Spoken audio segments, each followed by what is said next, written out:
আমি ব্রেকফাস্টে বানাচ্ছিলাম আলু দিয়ে পনির দিয়ে একটা সবজি।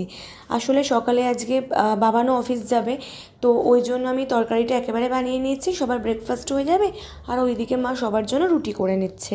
আর এইদিকে তরকারিটা চাপিয়ে আমি ওপরে চলে এলাম। এসে দেখি কি যে বাবান জল ভরছে, আর আমি রোজ সকালে যে জলটা খাই সেটা আমি ফোটাতে বসিয়ে দিলাম। তারপরে নিচে গেলাম, নিচে গিয়ে দেখলাম যে আলুগুলো সব সেদ্ধ হয়ে গেছে। তারপরে ভেজে রাখা পনিরটাও দিয়ে দিলাম। ভেজে রাখা পনিরগুলো দেওয়ার পর একটুখানি ভালো করে মিশিয়ে নিলাম। তারপরে কিছুটা ফুটিয়ে নিলেই রেডি হয়ে গেল পনিরটা। আর এইদিকে মা তৈরি করছে রুটি।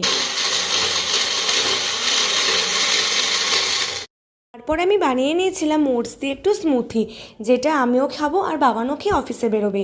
আর এইদিকে দুপুরের জন্য মা বানাচ্ছে তরকারি। আমাদের দুপুরের মেনু ছিল গরম গরম ভাত, লাউয়ের ঘন্ট, পটল বাটা, বেগুন ভাজা, পটল ভাজা, আম ডাল, আর ছিল আমের টক। অনেকেই পটলের খোসা বাটা খেয়েছো, কিন্তু এটা হলো